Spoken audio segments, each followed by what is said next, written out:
Mes amis, le message que nous vous amenons dans cette série est un message qui n'est pas purement chrétien. Le Coran, et je sais que c'est quelque chose de nouveau pour nombre d'entre nous, chrétiens et musulmans, le Coran aussi parle d'un salut venant de Dieu, d'un sacrifice de grand prix qui nous rachète. Donc je crois qu'il est temps d'enterrer la hache de guerre et tous ensemble de venir à celui qui est appelé Al-Masih, celui qui nous purifie. Isa, celui qui nous sauve. Celui qui est min muqarrabina, qui est entre Dieu et l'homme, qui est l'illustre wajid dans ce monde et dans le monde à venir. Celui qui dit « Suivez-moi, c'est ici le droit chemin ». Oh mes amis, j'aimerais vous donner quelques beaux textes du Coran. En voici un tiré de la sourate Hud, donc la sourate numéro 11, verset 3. « Implorez donc le pardon de votre Seigneur. Revenez repentant à lui. Il vous assurera une vie heureuse ici-bas, jusqu'au terme fixé, et il accordera sa faveur à tout homme de mérite. Mais si vous vous détournez de lui, je crains pour vous les tourments d'un grand jour. » Et juste après, dans la même sourate, il est dit la même chose, implorez donc le pardon de votre Seigneur et revenez repentant vers lui. Mais cette fois-ci, nous avons une explication, car mon Seigneur est plein d'indulgence et d'amour. Un Seigneur plein de miséricorde, plein de rahmat, plein d'amour. Ici, l'amour de Dieu, qui est la raison pour laquelle nous pouvons venir à lui et implorer son pardon. Un texte qui m'a toujours beaucoup frappé dans l'Ancien Testament, de la part du prophète Ézéchiel, qui dit, en fait c'est Dieu qui parle, Ézéchiel 33, 11, disant « Dis-leur, je suis vivant, dit le Seigneur l'Éternel. Ce que je désire, ce n'est pas que le méchant meure, mais c'est qu'il change de conduite et qu'il vive. Revenez, revenez de vos mauvaises voies. Et pourquoi mourriez-vous, maison d'Israël ?» Quel bel appel que Dieu nous donne de revenir sur le bon chemin, d'implorer sa miséricorde et tout simplement de venir vers un Dieu qui nous attend les bras ouverts pour ainsi dire. Dieu n'est pas comme un médecin qui viendrait le matin à l'hôpital pour dire « Bon, qui c'est qu'on va tuer aujourd'hui ?» Vous voulez un médecin comme cela? Non, certainement pas. Ou alors est-ce que Dieu est comme le père fouettard qui se promène avec un bâton prêt à taper sur tous ceux qui font une petite erreur? Est-ce que ça c'est le Dieu du Coran au lieu de la Bible? Non. Il est dit, ce que je veux, c'est que le méchant vive et non pas qu'il meure. C'est que tous soient sauvés. Je me souviens, il y a plusieurs années, j'habitais dans une ville où il y avait un docteur, en fait c'était un dentiste, qui était très réputé pour pouvoir sauver toutes dents. Jamais il n'enlevait une dent, mais il les réparait toutes. Dieu est quelqu'un qui n'a pas créé pour détruire. Il nous a créés pour que nous vivions éternellement. Le plan de Dieu avant la rébellion d'Adam et Ève, c'était que l'homme, Adam et Ève, et vous et moi, vivions pour l'éternité avec Dieu. Donc, quand ce plan n'a pas marché à cause du mal créé par la tentation, la rébellion de Satan, etc., Dieu a créé un plan de secours. Un plan de secours en envoyant celui qui est pur et qui se donne à votre place et à ma place, qui nous couvre de sa taqwa, de sa justice, une justice qui est descendue du ciel sur Caïn, sur Abel, en tout cas sur Abel, puisque Caïn l'a pas accepté, et que j'espère, vous et moi, allons accepter. Un autre texte, cette fois-ci tiré du Coran, que j'aime beaucoup, c'est un texte de la 40e sourate, au verset 60, où il nous est dit « Votre Seigneur a dit, implorez-moi, je vous exaucerai. Mais ceux qui par orgueil refusent de m'adorer, entreront tête basse en enfer. » Ce que Dieu nous demande, c'est de nous humilier.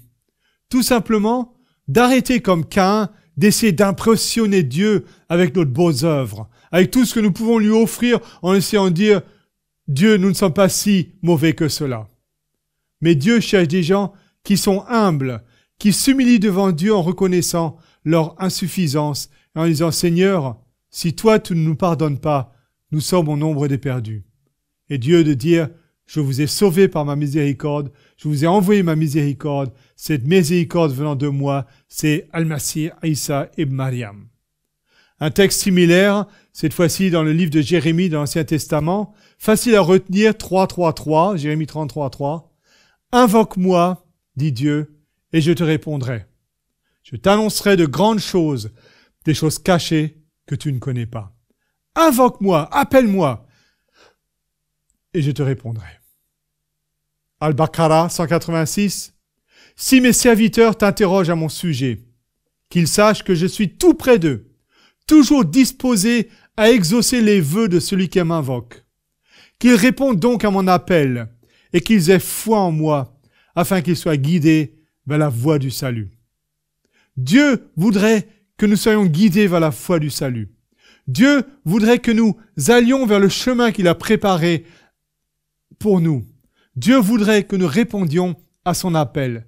Mes amis, ayez foi en lui, il est dit dans ce texte. Croyez en lui, ayez confiance que le salut, c'est quelque chose qu'il donne, non pas parce que nous sommes bons, beaux ou intelligents ou riches, mais simplement parce qu'il est Ar-Rahman ou Rahim, celui qui est plein de compassion et de pardon. En vérité, le texte ajoute dans Al-Araf 196, « Mon protecteur, c'est Dieu, mon protecteur. » Dieu appelé le protecteur, celui qui a révélé le livre, qui est le soutien de tous les justes. Dieu soutient les justes justifiés par lui. Dieu, un protecteur, quelqu'un qui s'occupe de nous. En effet, dit Jésus dans Jean 3, 17, Dieu en effet n'a pas envoyé son Fils dans le monde pour qu'il juge le monde, mais pour que le monde soit sauvé par lui. On pourrait dire, Dieu n'a pas envoyé son Fils dans le monde pour qu'il condamne le monde, mais pour que le monde soit sauvé par lui. Jésus, dans un autre contexte, dit « Le Fils de l'homme est venu chercher et sauver ce qui était perdu. » Jésus est venu pour chercher ce qui était perdu. Comme quelqu'un un collectionneur qui va dans un marché chercher la pierre précieuse. Ou quelqu'un qui cherche une pièce perdue dans sa maison et va ranger tous ses placards pour retrouver ce qu'il a perdu. Dieu est venu en Jésus-Christ pour chercher ce qui était perdu, vous et moi. Et vous allez me dire, mes amis, cela veut dire que nous devons devenir chrétiens ou quoi? Nous devons accepter Jésus. Ça sonne comme ces évangélistes chrétiens qui nous disent toujours de devenir chrétiens, d'accepter Jésus.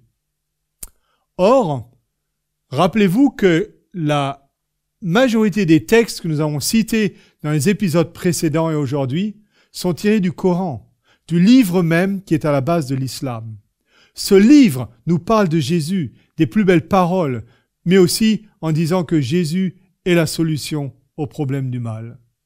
Donc, il ne s'agit pas ici de changer de religion, mais d'accepter par la foi le don de Dieu donné en Jésus-Christ. En fait, le Coran nous parle de la vraie religion, qui n'est pas en fait la religion d'un prophète à l'exception d'Abraham. Dans la sourate numéro 6, au verset 161, il nous est dit de dire, quant à moi, mon Seigneur m'a guidé vers la voie de la droiture, celle de la vraie religion d'Abraham, ce pur Hanif, qui ne s'est jamais compromis avec les idolâtres. La voie de la droiture, Sirat Mustaqim, la voie droite, est la religion de qui? Non pas la religion des Juifs ou des musulmans, pour ainsi dire, mais la religion d'Abraham, le père de toutes ces religions. Celui qui est appelé en arabe un Hanif. Un Hanif, c'est quelqu'un qui a le courage d'aller en contresens de la foule. Quelqu'un qui a le courage de ses opinions, alors que la foule autour de lui va adorer des dieux, comme à l'époque d'Abraham, les polythéistes. Abraham est le seul qui a le courage de suivre la voie du Dieu unique. Et c'est ceci la religion à laquelle nous sommes appelés. Un autre texte très connu aussi, au chapitre 4, verset 125. « Qui donc professe une meilleure religion que celui qui se soumet à Dieu, tout en faisant le bien et en suivant le culte d'Abraham, ce Hanif exemplaire dont Dieu a agréé l'amitié. » Ici, nous avons un texte disant que la vraie religion, c'est le principe de soumission à Dieu. La soumission, en arabe aslama, islam, c'est une manière de se présenter devant Dieu en étant soumis à sa volonté. Ça n'a rien à voir avec la religion nécessairement limitée au Coran, puisque la Bible aussi nous dit « Je vous exhorte par les compassions de Dieu à vous soumettre à lui ». Romains chapitre 12, verset 1. Parce que Dieu est compassion, Dieu est rahmat, nous devons nous soumettre à lui, nous dit l'apôtre Paul dans Romains 12, verset 1. Donc la vraie religion, c'est la religion qui consiste à suivre ce qu'Abraham, le prophète, l'ami de Dieu, a fait en étant hanif, donc en allant en contresens de la foule qui est limitée par ses traditions, par son orgueil, par ses préjugés. Mes amis, que nous puissions être libérés des étiquettes qui nous disent voilà, tu es ceci, tu es cela, mais simplement regarder à Abraham qui a eu la foi d'accepter le bélier venant de Dieu qui est mort à la place de son fils, comme le dit le Coran et comme le dit la Bible. Si nous considérons non plus l'islam, mais maintenant le christianisme, le Coran est très clair en nous disant qu'il y a deux sortes de chrétiens. Sachez que le Coran parle de ceux qui ne suivent pas la Bible. En plusieurs endroits, le Coran nous dit qu'ils ont ajouté leur tradition, ils ont retranché quelque chose, ils ont falsifié l'interprétation du texte. Or, le Coran nous dit, comme ici par exemple dans la sourate Al-Imran, au verset 113-114, cependant les détenteurs des Écritures ne sont pas tous les mêmes, car parmi eux, il y a une communauté pieuse dont les membres passent des nuits entières à réciter les versets de Dieu et à se prosterner. Ils croient en Dieu et au jour dernier. Ils ordonnent le bien, réprouvent le mal et s'empressent d'accomplir de bonnes œuvres. Ceux-là sont au nombre des justes. Vous savez, depuis 30-35 ans que je compare la Bible, le Coran, les deux religions, je me dis que la grande erreur que nous faisons souvent, c'est de comparer la réalité d'une religion, donc les adeptes d'une religion, avec ses livres. Or, qu'est-ce qui se passe? Chaque religion a un idéal que ses propres adeptes, souvent, ne représentent pas. Or, faisons une différence entre ce que les gens croient en se disant chrétiens ou musulmans et ce que les livres disent. Revenons aux livres en nous débarrassant de toutes les interprétations, de toutes les traductions un peu changées pour que le texte aille dans un certain sens qui n'est pas voulu par l'auteur. Le Coran nous dit très clairement que parmi les gens de l'Écriture, il y a des gens qu'il faut respecter. Non seulement respecter, mais dans le même chapitre, donc Ali Imran, au verset 55, alors que comme nous l'avons lu, Dieu dit à Jésus, ô Jésus, je vais mettre fin à ta mission, mutawafika, donc te tuer, t'élever vers moi, te purifier, te débarrasser des négateurs, et regardez maintenant ce qui se passe, et placer ceux qui t'ont suivi au-dessus de ceux qui t'ont renié jusqu'au jour dernier. À la fin, vous ferez tous retour vers moi et je trancherai alors sur vos différends. Donc le Coran dit qu'à la fin des temps, il y aura des différends entre les individus.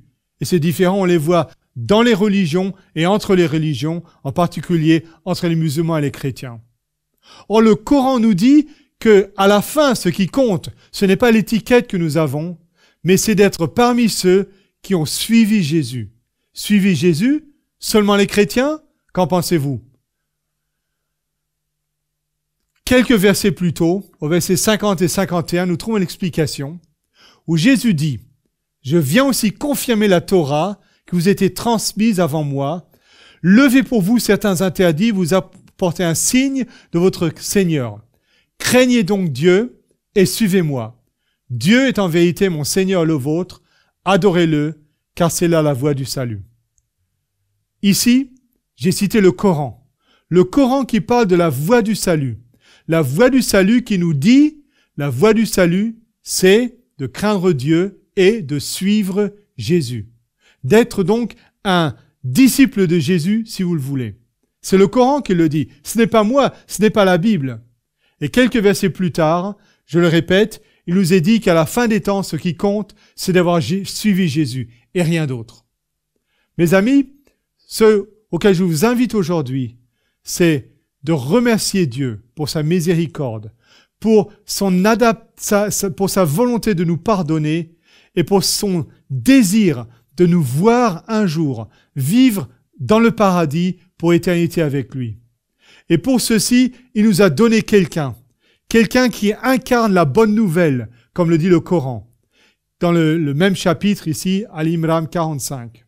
Quelqu'un qui est la parole de Dieu, l'expression de la volonté de Dieu, Qawl al-Haq, et qui nous dit, suivez-moi, C'est ça, Sirat Mustaqim. C'est ça le droit chemin. C'est ça qui compte au jour du jugement dernier. Suivez-moi, craignez Dieu, suivez-moi, dit Jésus. Je vous invite à le faire tout simplement en relisant ces textes qui vont vous montrer comment suivre Jésus. Eh bien, que Dieu vous aide dans cette démarche que vous faites et les prochains sujets que nous avons, j'espère qu'ils vont pouvoir vous aider alors que nous approchons lentement de la fin de cette série avec une solution qui, j'espère, va vous plaire et vous encourager à poursuivre ce droit chemin que Jésus nous a montré. Merci de votre attention et à la prochaine séance.